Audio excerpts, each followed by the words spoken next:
I'm here at San Carlos. It's got this beautiful bay. It's so big, it's full of mangroves. This is the inlet of Bahia Magdalena. A lot of the fish are born and raised here. This place, it's got mullet, it's got black cockles, it's got crabs, it's got so many different seafood. It's pretty crazy. He said he got 600. I really wanted to come to this place and show you the diversity of things. I am so excited. I'm gonna go crabbing, I'm gonna go get some clams, and I'm gonna have to take you again in another adventure. My name is Carlos Cham. I was born in La Paz. My grandfather was Chinese, my grandmother Mexican, which makes me 3/4 Mexican and a little bit of quarter Chinese. We're going hunting, fishing. Now I got something to cook. And diving. I'm so sorry, I know you were taking a nap. And with the help of my friends, I'm going to gather the best ingredients. Put a little dragon's breath in. And share an amazing meal with you. Bon appetit. That's going to blow you away. So come on, let's go.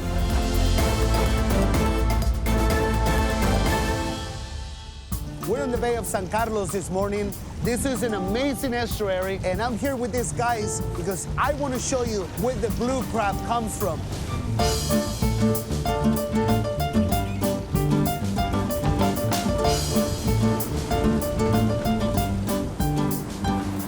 I've been wanting to come here for many, many years. They have so many different varieties of seafood here. This very large body of water. It's so big. Fish come in, they have their babies, they're all protected inside the mangroves. As juveniles, they swim out of these estuaries and they're going into open sea. And when they get big and they're adults, they all come back in here and start breeding again. For me to be here right now, it makes me so happy.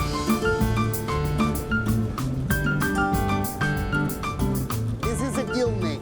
So the fish come over and get stuck in the net by their gill plates. So the net gets set the day before. Because of the size of the net, these fish are going to be pretty small. This is about 100 meters, the length of the net. Right now it's about 8:30 in the morning. The net has been soaking for probably 12, 15 hours. This is the result. We're good to go. We got the net on the boat. Now we're gonna get all that fish untangled, and then we're gonna get to bake those crab pots. They use all these small fish to put in the trap and hopefully catch lots of crabs. And I'm really excited. I love eating blue crab. This is really cool. I'm back now at home in Pescadero, making a little party with my friends, and I'm really excited to do this dish called paella. The diversity of seafood is what made me create this dish. So let me show you how to make my simple recipe of paella. This pan is really hot now. We're gonna start with the oil, and paella takes a lot of olive oil. I chop up some vegetables already. I took some onions. These are chile güeritos. You guys know them as banana peppers. Those are gonna add great flavor to it. Red bell pepper and green bell pepper. And you can use any color you want, it doesn't matter. Man, these vegetables are cooking beautifully. Now, I want to add some of the rice. I'm throwing a party. This is going to be enough. I think about 20 people for sure. So we got the rice cooking. I think I'm just going to add it all. That's right. The rice is being seared. Now, the most important part about a paella is your broth. And this morning, I took a head of the grouper and I put it in the pot. I cut a chicken in a bunch of pieces. I took some vegetables, onion, celery, carrot, garlic, and some ginger. Chopped them all up, rough, big chunks. Cook it with a little bit of olive oil, 6 liters of water. I let it cook for 2.5 hours, nice and slow. And you have to have saffron. Saffron is the key ingredient for this dish. If you notice, bright yellow, that's from the saffron. Man, it smells so good. So you're probably asking yourself, how much broth you want on this? About a nail higher than the rice. I cannot tell you enough. This is all about your broth. I'm pretty much done with the broth. I have to say, I do love cooking outside.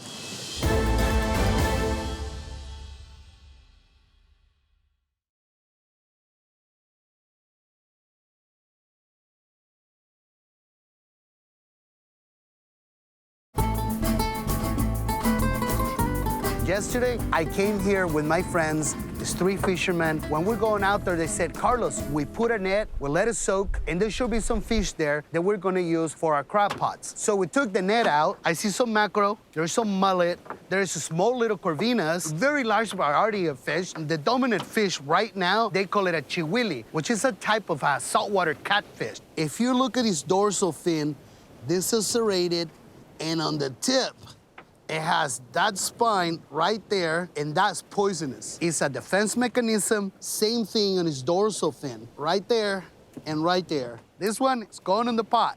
So I'm talking to these guys, and they're telling me that that spine right there is just as bad as a stingray. Your foot will swollen up just like a football, it turns all purple, and you're out of commission for at least 2 weeks. The guys, when they were cleaning the net, they just found a scallop. This type of scallop, we call it callito catarina. It's what you know as a bay scallop.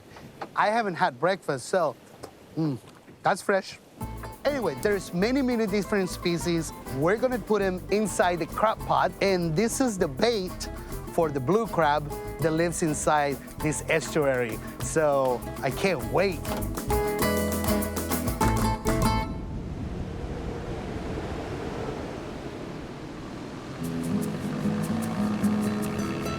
Colin is my neighbor in Pescadero. He's also one of my favorite guys to go fishing or to go diving.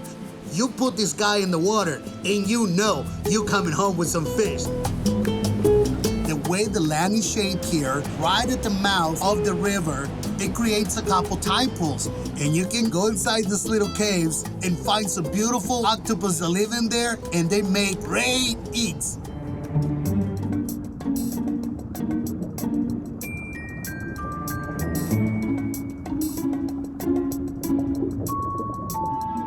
When I go looking for octopus, I gotta take what I call a little gancho. This thing is basically a hook. It has to be strong and it has to be sharp, because when these little suckers get a hold of the rock, they're really hard to pull out of the holes. I finally found one way deep inside this little crevice, so I got my tool and I pulled it out.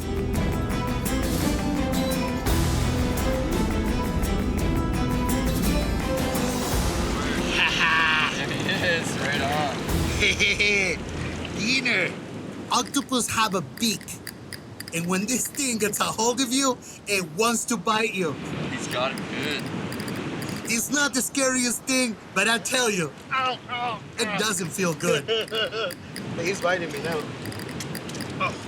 The guys that live here, they catch them for a living, and one of the things that I learned from these guys, you can take your hook and you poke their eyes, and you'll see them change color right in front of you. Gotta kill them, right? Yeah. Me, I'm a little more savage.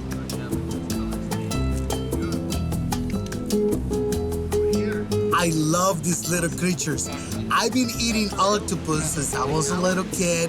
We make ceviche, we make seafood cocktails, we put it in our paella.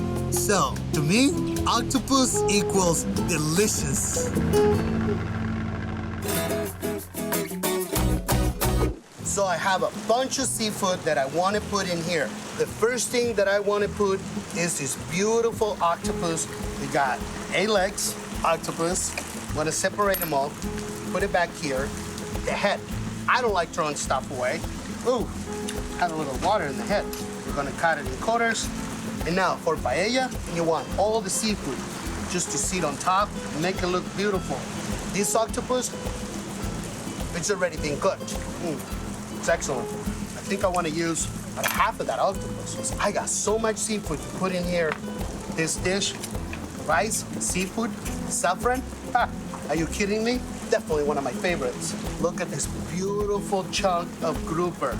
I love using my sashimi knife for this. I'm gonna use the whole piece. This dish, the more seafood you put in it, the better it's gonna taste.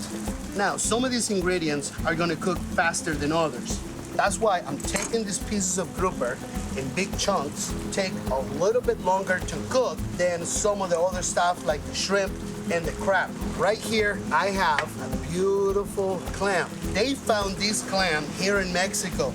no more than 10 years ago. I saw these clams in other places. In Japan, mirugai, one of my favorite things to eat. This is how far this clam stretches to the surface when it's buried in the mud. Anyway, let's not talk what it looks like. There's one part we're going to remove. This is the stomach. I don't use it. The other thing that is very important, you want to cut it right on the middle. This clam is siphoned up and down, and that's the way it eats. So if you look inside of it, that's got a little bit of sand, but if you give it a wipe like this, it's clean. You cut the very end of it, chop it up in little pieces like that. That's it.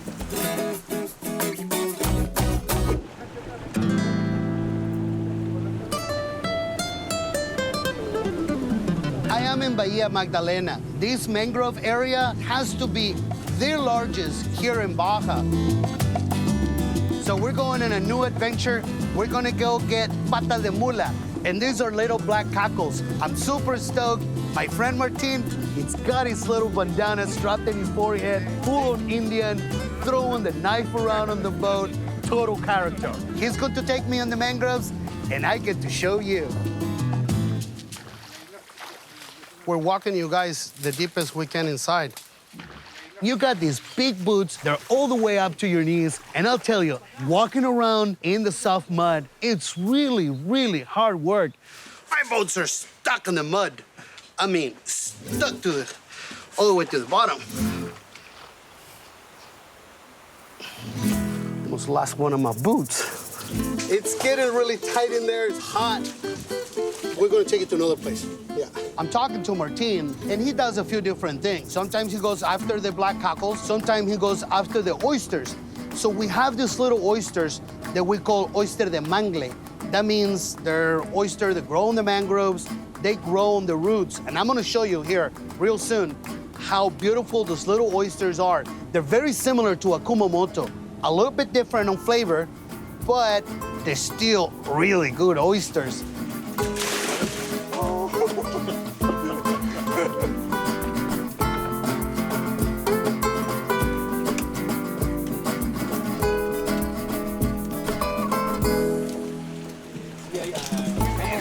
Now that we got some of those yummy oysters, let's go try to find some patas de mula before the tide comes in.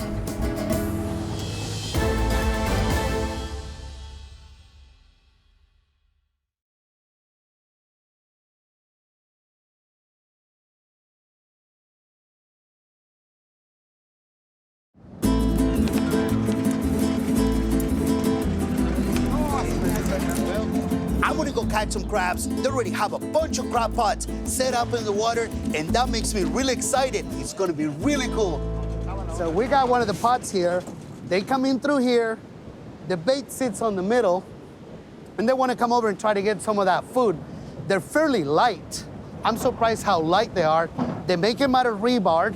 They do the cube, they make the square, and then they put this fishing net all around it, and then they make the little pot in the middle for holding the bait. Camera one, camera two. Sound guy. So we just use that as a lid. The stuff doesn't come out. In this pot, we're gonna put back. So when they do an oil change, they use the oil containers as a buoy. So these guys are using the red buoy with the yellow marker. The captain is gonna drive the boat around and put it in the right place that he thinks it's gonna be better.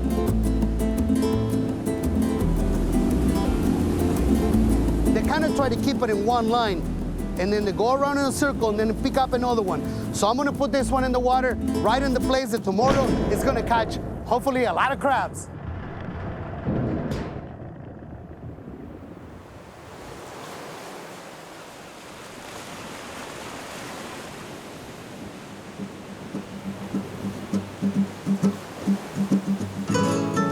Coming back to San Carlos, it took me back 20 years ago. I pulled in here on a 32-foot blackfin. I was tied up in the harbor. I could not leave because of the really bad weather. The port captain shut down the harbor. I had to stay at the dock, tied up to another boat.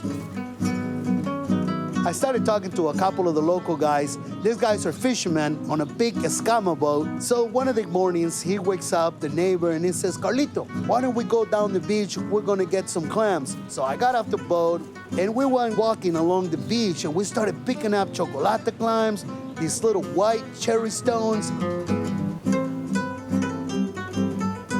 And to my surprise, I come back here in this beautiful place again, 20 years later.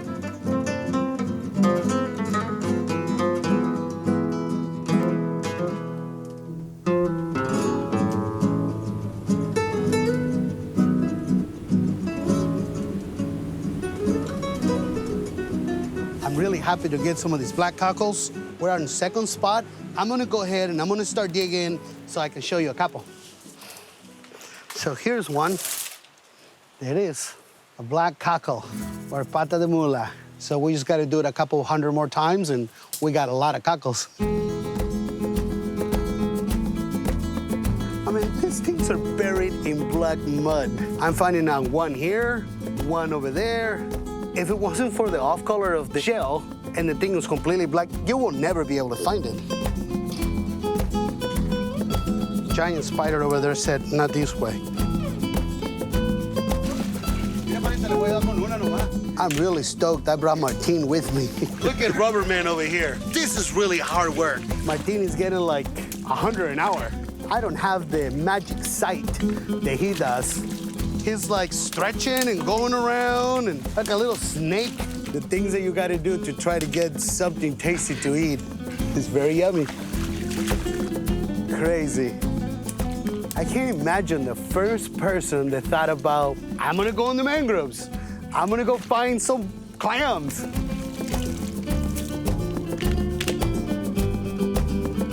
Well, I've been walking around here for close to an hour and I'm exhausted.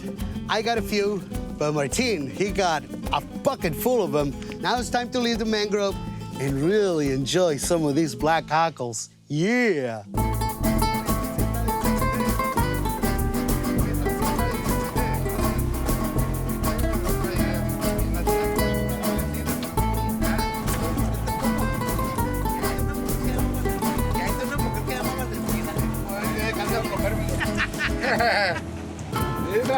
Está bueno el chango. Ya, que mejor. Hola, ¿cómo está con la galla esta? Favorite part of the show. Oh. Much better than an oyster. Ow.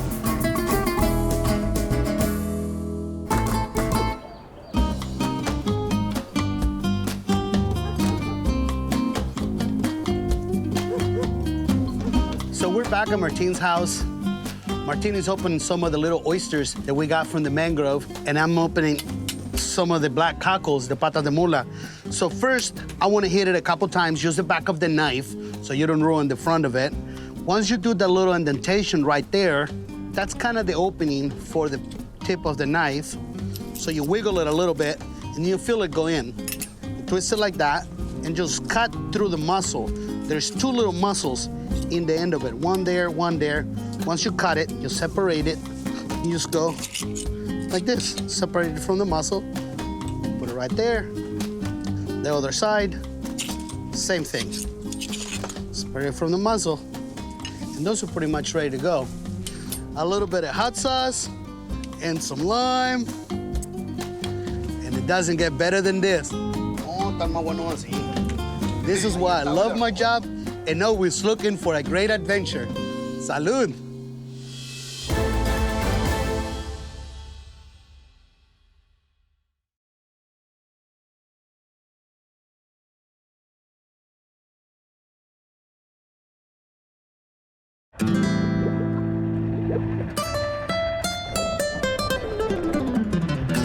We got one of the pots here. Some of them are a little small. The females and the little ones, they have to go back in the water. The big one, like that one, is gonna have to stay on the boat. So by opening here in the bottom and then just shaking it like this, and they all come out.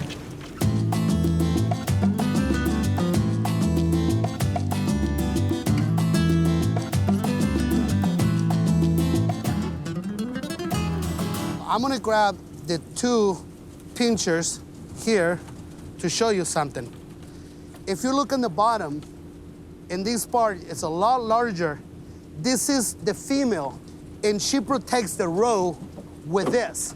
So this one, it's gonna have to go back. Okay, so this little guy is trying to protect himself, trying to pinch me, but I got him. See now on the bottom right there, it's a lot smaller than the other one. This is the male. This one you can keep, except this one, it's a little too small. So we're gonna also put him back, so hopefully he'll make more babies.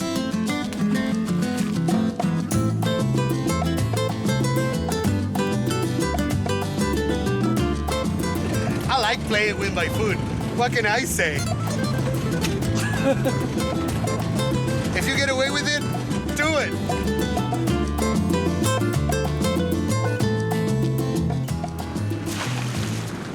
This one's got big ones. It's got 1, 2, 3, 4, 5, 6, 7, 8, 9, 10. So this is a beauty. This is a much bigger one.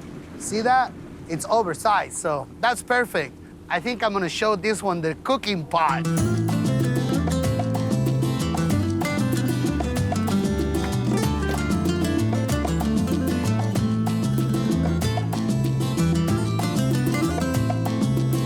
Well, today was really windy, but I was able to get out there. Hello, my little crabby friend. Hi. You got some big claws. So I can't wait to eat some of this.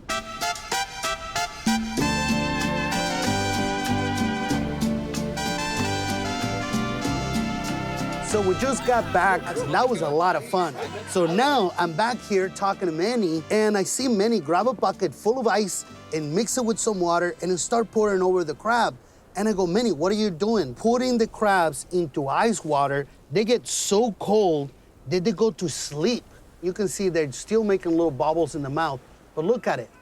It's like they're almost dead, but they're not dead. So the crab goes into hypothermia. It stops from releasing the enzymes into their meat.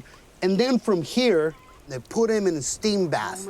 That is how you obtain a perfect cooked crab. The claw. This right here is 5 kilos of just the meat of the crab. But it took 35 kilos of whole crabs like this to make just 5 kilos. They cooked it, they give it to me, I put it in ice, now I can take it to my restaurant, and I know exactly the quality and how long is this product is being out of the water.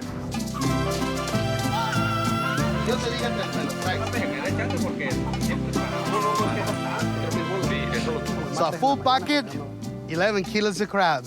Plenty to make lots of crab cakes, or the white or the red crab that I make in my restaurant. It's delicious.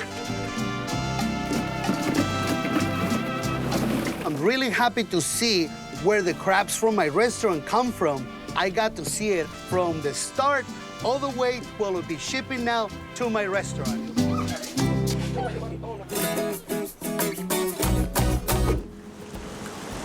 Love cooking with my hands. It's so much fun. It's looking really good. So now I have the crab and I have the shrimp. And these crabs, all I'm gonna do is break them in half, and I'm just gonna start putting them all around. Right now, all I gotta do is throw this beautiful shrimp everywhere. Man, when I thought of this dish, I knew I was doing the right thing. These are the black cockles. I think I'm gonna add a little bit more broth because I want the color to be on top of the seafood as well. This is gonna be so good. Everybody is gonna love this dish. These are local green beans here from Pescadero, and they're gonna add so much color, a lot of flavor to this. I wanna add some tomatoes. The tomatoes will add a little bit of acidity. I think I'm good to go. All I gotta do is cover it up with aluminum foil, wait about 20 minutes, and take this beautiful paella and share it with my friends, and hopefully drink lots of tequila with it.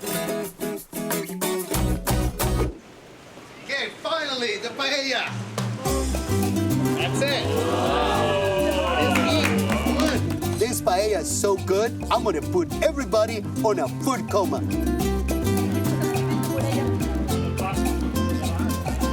Making paella is one of my ultimate favorite dishes. It's rice, it's saffron, it's the best chicken stock with really good fish head, and I'm just happy to make everybody's belly as happy as mine.